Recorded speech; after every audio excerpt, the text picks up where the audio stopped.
आज हम दो बड़ी चीज़ों पर बात करेंगे। एक तो इमरान खान साहब ने जो कल स्टेटमेंट दी है उस पर अब आईएसपीआर का रद्दमल तो आ गया, लेकिन इमरान खान साहब ने ये स्टेटमेंट क्यों दी है ये बड़ी इंटरेस्टिंग है और इसके इम्प्लीकेशंस पर हम आपको आज बताएंगे और इस स्टेटमेंट के मुहर्रकात पर बताएंगे और इस स्टेटमेंट पर अब कहाँ कहाँ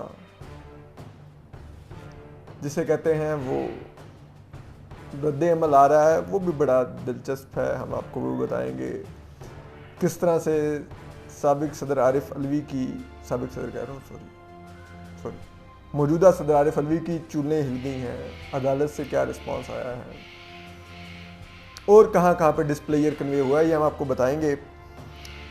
इसके अलावा हम बात करेंगे जो कल नहीं शायद दो चार रोज़ कबल हमने एक वीलॉग किया था कि जो इमरान खान साहब जिस दिन अपनी कंटेम्प्ट की उसमें पेश हुए थे हेयरिंग में, तो वहाँ पर जो इस्लामाबाद हाई कोर्ट बार के सदर शुहेब शाहीन भी मौजूद थे और उनके रवैये पर हमने बात की थी। उसमें हमने एक वर्ड उनके लिए यूज़ किया टाउट का, तो वो मुझे जो इस्लामाबाद हाई कोर्ट के जो रिपोर्टर्स एसोसिएशन के जो सदर हैं साकिब बशीर साहब, मेरे लिए बहुत काबिल एहतराम है, बिल्कुल बड़े भाइयों की तरह हैं। उन्होंने मुझे कॉल करके कहा कि ये टाउट का वर्ड गैर मुनासिब है, ये आप वापस ले लीजिए। तो बाकी अगर आपको बतौर उनके सदर अदलिया के साथ ना खड़े होने वाले किरदार पर बात है तो वो आपकी राय है, आप दे सकते हैं, लेकिन ये टाउट का वर्ड गैर मुनासिब है। तो मैं साकिब भाई मेरे बड़े भाई हैं और मुझे पता है वो जो भी बात मुझे कहते हैं मेरी बेहतरी के लिए कहते हैं। तो मैं यकीनन ये वर्ड अगर सख्त इस्तेमाल हो गया है तो मैं इस लफ्ज़ को वापस लेता हूँ। लेकिन हाँ, मैं ये अब भी समझता हूँ कि अगर शुहेब शाहीन साहब अगर कोई ऑर्डिनरी वकील होते, यानी कि कोई बार ओहदेदार ना होते, तो वो इमरान खान साहब की नुमाइंदगी करते, जिस तरह बाबर रवान साहब कर रहे हैं, फैसल फरीद साहब कर रहे हैं, दीगर वकला कर रहे हैं। ये हक़ है इमरान खान साहब का अपनी कानूनी नुमाइंदगी रखने का। लेकिन बार के सदर होते हुए आप किसी पार्टी के नुमाइंदे के तौर पे नहीं पेश हो सकते। हमने माजी में देखा है, अगर आपको याद हो, जब इफ्तिखार चौधरी की मूवमेंट चल रही थी, शुएब शाहीन साहब एतजाज़ हसन पीपल्स पार्टी के रुकन थे, लेकिन जब इफ्तिखार चौधरी की बहाली की तहरीक पीपल्स पार्टी के दौर में चली तो वो इफ्तिखार चौधरी के साथ खड़े हुए, अपनी पार्टी का उन्होंने साथ नहीं दिया। हम देखते हैं जब भी सुप्रीम कोर्ट बार या दीगर बार्स के इलेक्शन होते हैं, आप देखिए सुप्रीम कोर्ट बार में हामिद खान साहब और असमा जहांगीर साहबा का ग्रुप आपस में मुकाबला करता है हर दफा। अली जफर साहब पीटीआई के सेनेटर हैं, लेकिन वो हामिद खान साहब के ग्रुप को अपोज करते हैं, डिस्पाइट नोइंग हामिद खान साहब पीटीआई के जिसे कहते हैं बानी अरकान में से हैं। क्यों? क्योंकि वहां पर वो बार पॉलिटिक्स कर रहे होते हैं, वो अपनी कानूनी बरादरी के अंदर राइट और रॉन्ग का इंतखाब कर रहे होते हैं, वो उस वक्त अपने ऊपर पार्टी पॉलिटिक्स नहीं हावी होने देते। तो आपका भी काम था, जब आपके पार्टी चीफ ने एक खातून जज को धमकाया जिस पर अदलिया ने 100 मोटो नोटिस दिया इस्लामाबाद हाई कोर्ट ने तौहीन अदालत का, आपको इमरान खान साहब कहना चाहिए था कि मैं आपके साथ खड़ा नहीं हो सकता, आप जाएं, जाके माफ़ी मांगें, मैं आपको ये तजवीज़ करता हूँ और मैं ये मामला तब रिजॉल्व करूँ जब आप माफ़ी मांगेंगे तो मैं अदलिया से कहूँगा कि इनको माफ़ कर दें। मैं बतौर हाई कोर्ट बार के सदर आपसे कहता हूँ कि इनको माफ़ कर दें, दरगुजर कर दें। लेकिन आप उनके आगे पीछे फिर रहे हैं, मतलब this is not the way. हम इस्लामाबाद हाई कोर्ट बार के सदर से उसके स्टेचर को देखते हुए कोई बेहतरी रवैये की तवक्को करते हैं। ये खड़े होके एक सियासी रहनुमा के आगे ये सूट नहीं करता। तो खैर एनीवे, अब हम इससे आगे आते हैं। इमरान खान साहब ने कल जलसे में एक तकरीर की है, उन्होंने एक नई लाइन खींची है। एक तो उन्होंने कहा है कि जो कोई भी आर्मी चीफ, साबिक सदर आसिफ जरदारी या साबिक वज़ीर-ए-आज़म मियां नवाज शरीफ मौजूदा हुकूमत के ज़रिए लगवाना चाहते हैं, तो उनको डर है मुहिब वतन आर्मी चीफ ना आए तो ये वो आर्मी चीफ लगाएंगे जो इनकी चोरी की दौलत बचाए। यानी कि वो कह रहे हैं कि जिसको ये लगाएंगे वो मुहिब वतन नहीं होगा। तो एक तो चलिए खान साहब, इससे पहले हमारे मुल्क में सिर्फ सिविलियंस को ये गद्दारी के सर्टिफिकेट बांटे जाते थे उनके मुहिब वतन होने पर, जिसे कहते हैं ना सवाल उठाए जाते थे। अब पाकिस्तानी फौज ने जो एक मॉन्स्टर निकाला, अब वो फ्रैंकेनस्टाइन बन चुका है। अब वो पाकिस्तानी फौज को जवाब में गद्दारी और मुहिब वतन के सर्टिफिकेट दे रहा है। यानी कि ये है वो कि अब आप इस जगह पे इस वजह से पहुंचे हैं। आपको मालूम है हम अपनी फौज से ये कहना चाहते हैं, तो आपको ये नहीं करना चाहिए था। इसलिए हम कहते हैं हमारी फौज को सियासत में हिस्सा नहीं लेना चाहिए, क्योंकि जब आप सियासत में लेते हैं आप ऐसे किरदार तख्लीक करते हैं। और याद रखिए, आपने जब भी सांप पाले हैं, चाहे वो मिलिटेंट्स की सूरत में थे, वो एंड में आपको डसे। हमारी माओं के इतने खूबसूरत बेटे शहीद हुए दहशतगर्दों से लड़ते हुए, दहशतगर्दों के हाथों शहीद हुए। GHQ से लेके परेड लाइन की मसाजिद से लेके वाना वजीरिस्तान से लेके किस्सा खानी के बाज़ारों से लेके पेशावर के चौकों चौराहों से लेके स्वात की पहाड़ियों से लेकर जगह जगह पे हमारी माओं के बेटों ने कुर्बानियाँ दी। और उनको शहीद करने वाले कौन थे? जिनको आपने 90 की दहाई में, 80 की दहाई में पाला। ये हुआ फिर हमारे साथ। अब आपने सियासत में एक सांप पाला, अब वो आपको डस है। कभी सोचा आपने कि आज मुल्क इस जगह पे क्यों पहुंचा? अच्छा खासा मुल्क चल रहा था। आपको 2010-11 से, हालांकि 2008 में जनरल मुशर्रफ जान छोड़ के गया पाकिस्तान की, वो गद्दार भगोड़ा चूहा। आपको 2011 में इन हुकूमतों को गिराने की जल्दी पड़ गई। आपने जनरल पाशा को लगा दिया इस काम पर, DGI को। वो शुरू हो गए इमरान खान को पालना। चौधरी परवेज लाई ने ऑन रिकॉर्ड कहा कि ये हमारे बंदे तोड़ के शामिल करवा रहा है काफ लीग के। फिर 2014 में जनरल जहीरुल इस्लाम उससे धरने करवाते रहे। खुद अब तो इमरान खान मानते हैं कि मुझे इस हुकूमत की करप्शन की, इन हुकूमतों की करप्शन की बातें, ये नवाज शरीफ और ज़रदारी की बातें ISI किस लोग आके बताते थे। तो ये क्या करते रहे आप लोग? फिर 2008 के इलेक्शन को जिस तरह रिग किया गया इस शख्स को इक़्तिदार में लाने के लिए, क्या था वो? कम से कम हमारी फौज का इदारा इस पर तो रिग्रेट का इजहार करे, इस पर तो कौम से माफ़ी मांगे कि हमने ये पाला और आप पर छोड़ दिया। ये अब सिर्फ ऐसा इज़्दहा बन गया जो सिर्फ आपको नहीं, अब हमें भी निगल रहा है और इस मुल्क को निगल जाएगा अपने फाशिस्ट अप्रोच की वजह से।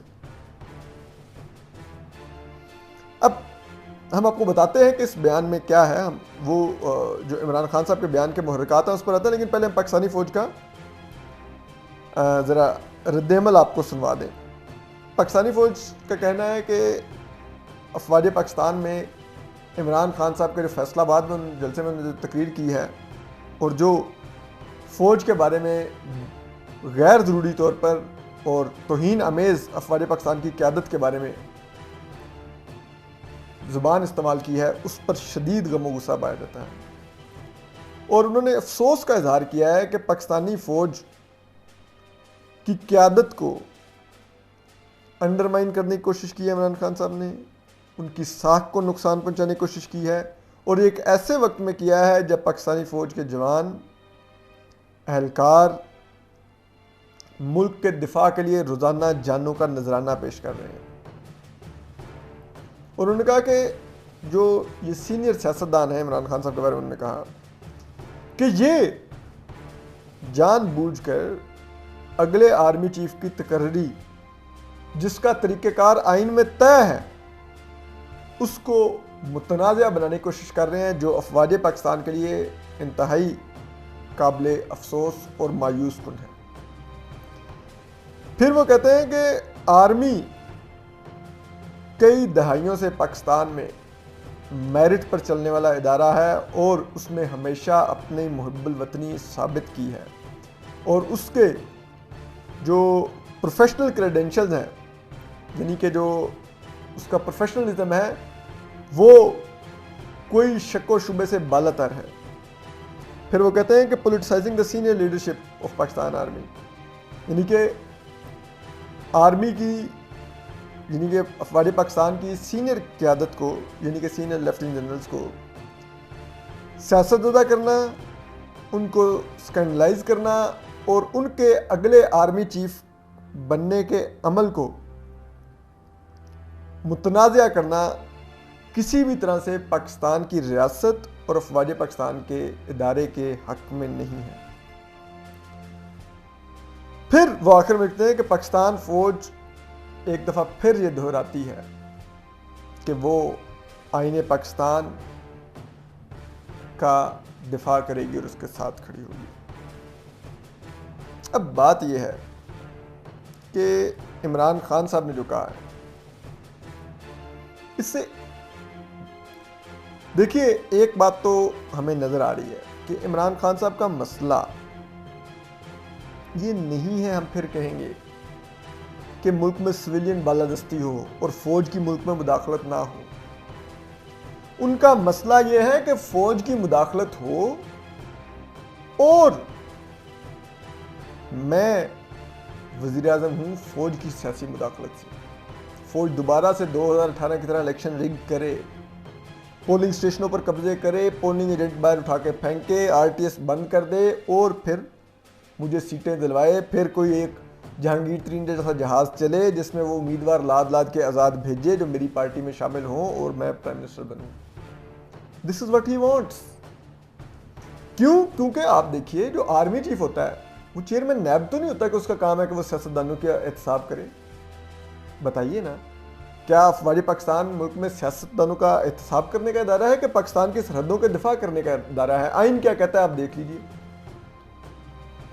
तो जब हमारी फौज का काम, जो हमारी ही माओं के बेटे हैं, हमारी सरहदों का दिफा है, तो फिर ये वो अपने चीफ एग्जीक्यूटिव को कैसे अंडरमाइन कर सकते हैं?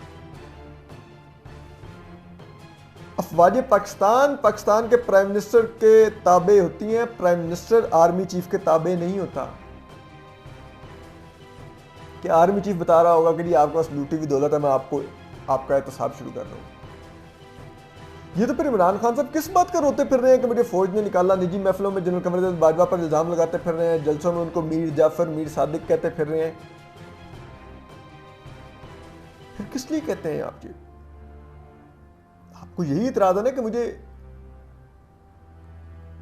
क्यों निकाला गया है, और आप ये इल्जाम लगाते हैं कि उसके पीछे अफवाज पाकिस्तान का किरदार है।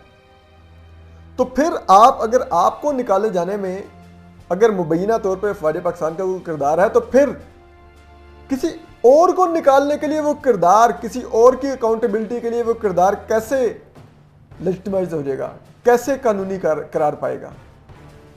तो इसका मतलब तो फिर यही है ना कि इमरान खान साहब, आप सिविलियन सुप्रीमेसी नहीं आप इमरान सुप्रीमेसी की जंग लड़ रहे हैं।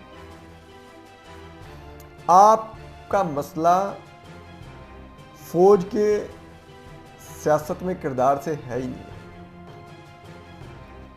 आप बकौल आपके जिस अत्तार की दवाई से बीमार हुए हैं, उसी अत्तार के लोंडे से आप दोबारा दवाई लेने पर तैयार हैं, बशर्ते इसके कि वो आपको प्राइम मिनिस्टर बना दे। इससे कम पर आप कंप्रोमाइज करने को तैयार नहीं है। और उसके लिए आप कह रहे हैं कि जी जो आर्मी जनरल, आप प्रीएम्प्ट कर रहे हैं कि जो अगला आर्मी चीफ आए वो ये आके देखे कि यार अगर मैंने इमरान खान को सपोर्ट ना किया, प्राइम मिनिस्टर ना किया बनाया, तो ये तो बाहर निकल के मेरा वही हाल करेगा जिससे जनरल कमर बाजवा का किया है। तो मुझे तो अब किसी भी तरह इलेक्शन धांधली करके इसको इलेक्शन जितवाना है। ये आप सिंपल चाह रहे हैं। अगर आपका मसला जर्नलों की धांधली का होता या जर्नलों की तरफ से आप समझते हैं कि अकाउंटेबिलिटी ठीक होती है, तो फिर आपकी बीवी की करप्शन के जो मलिक रियाज से हीरो के हार वो ले रही थी बुशरा बीबी, फराह गोगी जो उसकी फ्रंटमैन थी, बताइए ना, जब उसके सबूत आपके आगे एक डीजीआईएसआई नहीं रखे तो आपने उस डीजीआईएसआई को तब्दील क्यों करवाया? आप तो कहते यार यही मैं चाहता था कि मुझे बताया जाए, मुल्क के प्राइम मिनिस्टर को फौज बताया करे कि तुम करप्ट हो या तुम्हारे फैमिली में फराह करप्ट है। अभी मैं देखो अपनी बीवी बुशरा बीबी के खिलाफ एक्शन लेता, अभी मैं फराह गोगी को जेल में डालता, पता चलता हमें सो कॉल्ड जो रियासत मदीना आप लेके फिर रहे थे उसमें क्या हो रहा था। अब देखिए कि इमरान खान साहब, हम जरा कुछ बात करना चाहेंगे जो सीनियर लेफ्टिनेंट जनरल रेस में है, जिनको इमरान खान साहब इस वक्त टारगेट कर रहे हैं। ये कौन लोग हैं, जरा इनकी थोड़े क्रेडेंशियल्स ही देख लें। लेफ्टिनेंट जनरल आसिम मुनीर हैं, मोस्ट सीनियर होंगे नवंबर में अपॉइंटमेंट के लिस्ट में। ये 2018 में लेफ्टिनेंट जनरल हुए थे, ठीक है। ये डीजीआईएसआई रहे हैं इमरान खान साहब के दौर में। उसके अलावा ये कोर कमांडर गुजरांवाला रहे हैं।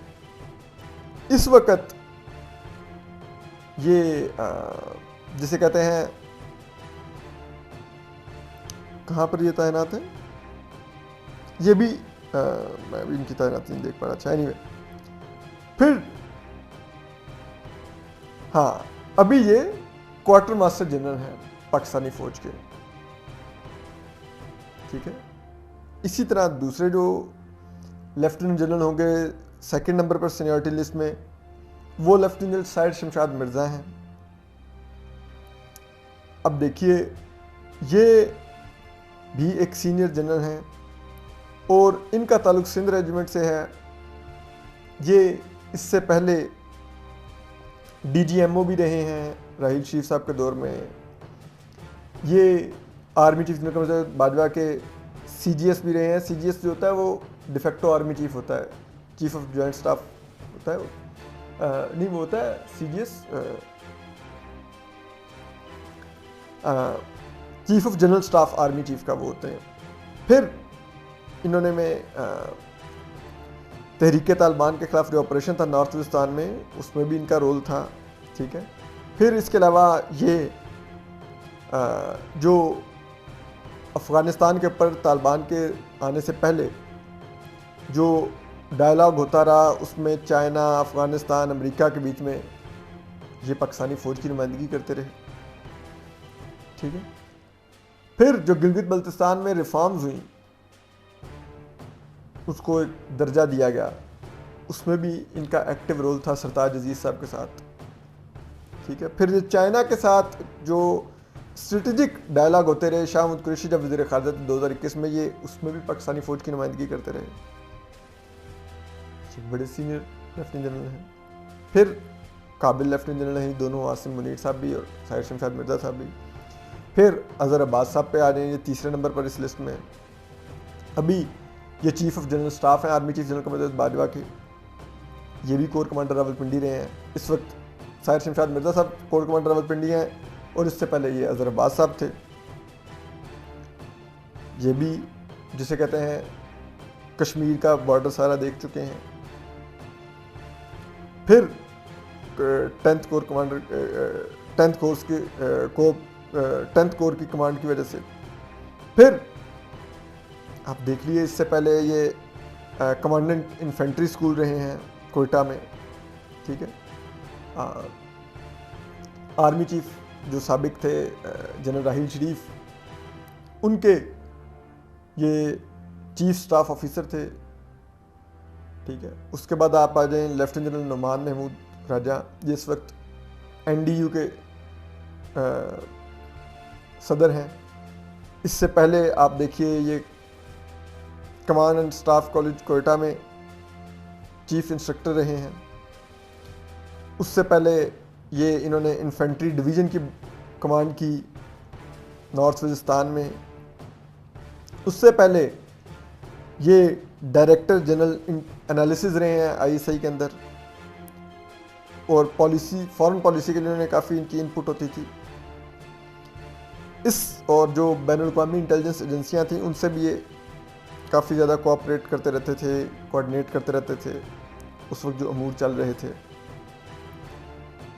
इससे पहले ये पेशावर के कोर कमांडर भी रहे हैं, एक सीनियर लेफ्टिनेंट जनरल हैं, फिर लेफ्टिनेंट जनरल फैज़ हमीद हैं 5वें नंबर पर, इनको देख लीजिए। इनका बलोच रेजिमेंट से ताल्लुक़ है। ये जनरल कमर जावेद बाजवा के एक दौर में चीफ ऑफ स्टाफ भी रहे हैं। फिर इसके अलावा आप देखिए ये पन्नो आकिल में एक इन्फेंट्री डिवीज़न की कमांड कर चुके हैं। आईएसआई में डीजीसी भी रहे और बाद में डीजीआईएसआई भी बने। फिर कोर कमांडर पेशावर भी रहे, अब कोर कमांडर बहावलपुर हैं, ये भी सीनियर अफसर हैं। फिर लेफ्टिनेंट जनरल मोहम्मद आमिर हैं, आर्टिलरी रेजिमेंट से इनका ताल्लुक़ है। इस वक्त कोर कमांडर गुजरांवाला हैं, ये भी आप देख लीजिए फौज में सीनियर पोजीशंस पर रहे हैं। अब ये तमाम लेफ्टिनेंट जनरल्स जो से हैं, आपको लगता है ये इतनी की पोजीशंस पे जिन पर सर्व कर चुके हैं और अभी भी मौजूद हैं,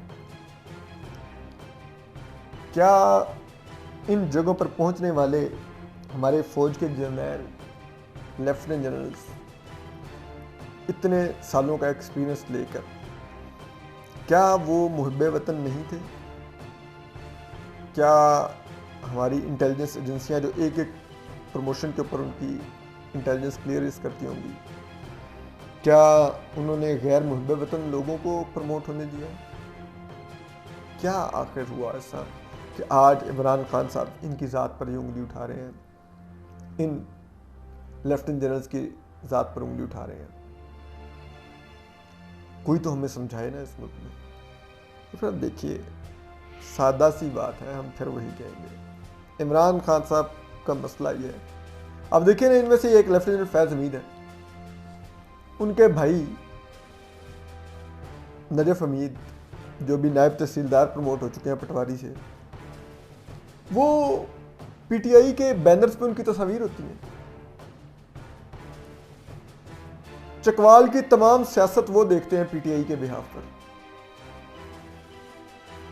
और जब इमरान खान साहब के ऊपर एक सो मोटो हुआ कि इन्होंने जो फंड्स हैं वो जारी किए हैं इलेक्शन से पहले, जो कि गैर आईनी थे, तो उसका जो बेंच बना उसमें जस्टिस कादी फाइसा साहब ने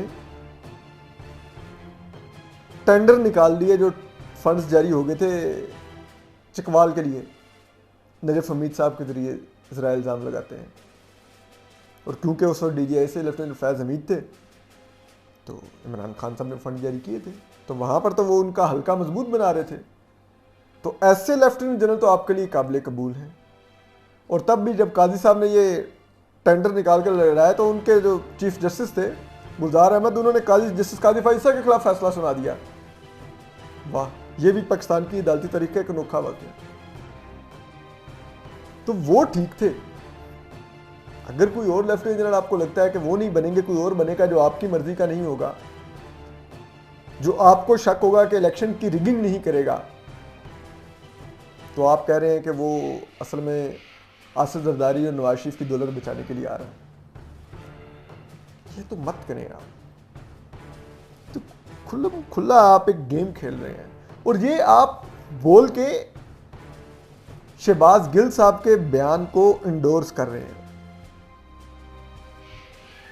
आप बता रहे हैं कि शहबाज गिल ने बयान आपके कहने पे दिया था। हमें तो खैर पहले भी पता था कि वो आपकी पार्टी पॉलिसी है, और उसके तहत शहबाज गिल साहब ने फौज की रैंक एंड फाइल को एड्रेस किया।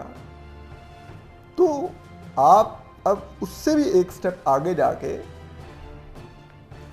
जो सीनियर लेफ्टिनेंट जनरल्स हैं जो आर्मी चीफ की रेस में आए हैं, आप उनकी ज़ात को मुतनाज़ा कर रहे हैं। तो अगर आपने उनकी ज़ात को मुतनाज़ा करना है, तो फिर तो आप कहीं ना कहीं army chief general Qamar Javed Bajwa की एक और एक्सटेंशन के लिए भी रास्ता हमवार कर रहे हैं। क्यों? क्योंकि इस वक्त इस मुल्क की तारीख के सबसे ज़्यादा कंसेंसस वाले चीफ जनरल कमर जावेद बाजवा साहब ही हैं। भला कैसे? भाई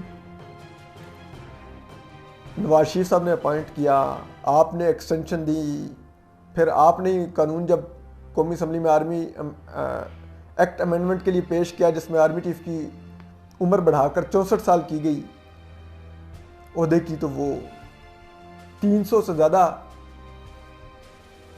पार्लियामेंटेरियंस ने उसके हक में वोट किया। इतना किसी प्राइम मिनिस्टर को वोट नहीं किया था। इमरान खान साहब को खुद 178 वोट मिले थे प्राइम मिनिस्टर बनते वक्त। जो शहबाज शरीफ साहब है उनको if I am not wrong 174 vote मिले हैं प्राइम मिनिस्टर बनते वक्त। तो फिर तो आप सब लोगों ने ज़्यादा वोट तो इनको दिए हुए हैं। फिर कंसेंसस आर्मी चीफ है ये देखने में, फिर आप खड़े होकर उनको कहते हैं जलसों में कि ये जनाब मीर जाफ़र है, मीर सादिक हैं, फलान है, ये सोच रहे आप कर रहे क्या हैं। जो गेम आप खेल रहे हैं हम फिर कहेंगे। इनके लोग हमें उमूमन मिलते हैं हाई कोर्ट्स में या इधर उधर, वो कहते हैं कि असद साहब आप तो सिविलियन सुप्रीमेसी के साथ खड़े होने वाले इंसान हैं, तो अब इमरान खान फौज से लड़ रहा है तो आप उसके साथ क्यों नहीं खड़े होते। देखना है इमरान खान एक दफ़ा पावर में आ गया, प्राइम मिनिस्टर बन गया, तो ये इन जर्नलों को नाकों चने चबवा देगा। हम आपको गारंटी करते हैं ये इनका वो हशर करेगा। वो हम उन्हें कहते हैं भाई नहीं करेगा, हम जानते हैं ये बात ये कर रहा है कि करो सियासत में किरदार अदा, लेकिन मुझे लाओ, इतना सा किरदार है और इसीलिए अब इस किस्म के बयान दे रहे हैं।